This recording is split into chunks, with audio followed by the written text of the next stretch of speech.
In this quick tutorial I will show you how to upload files, photos, videos or documents in Google Drive and how to share the Google Drive link. And that's easier than you think. So what we have to do, we'll have to head over to Google Drive, our Google Drive, and inside here I want to create a new folder because I want to show you how to share a specific item from the folder and also how to share the entire folder and its containing. So once you have the folder, double click on it and inside here let's press on new and file upload. I will choose something to upload, this Photoshop document, this picture and also this video, why not? And now press on open and as you can see all the three files are being uploaded to Google Drive. Now if you want to share a specific item from the folder, hover your mouse over it and you'll find here three dots, select those three dots, you'll find share and share.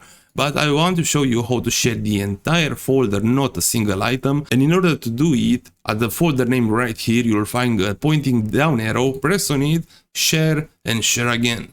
Inside here at the general access you'll have to change restricted to anyone with link and we have to give them some permissions. At viewer, if you leave it on viewer they can view the photo, the files, the videos and what you have inside it and they can download them, or if you leave it on editor they can organize, add and edit the files. I will leave it on just viewer. Let's press on copy link and press on done. And now I will open a new incognito page, paste that link and this is what they will see. They will see all the files because I shared the entire folder and if they want they can download whatever is inside it. So this is how to share the Google Drive link. Thank you for watching and I hope you have a great day.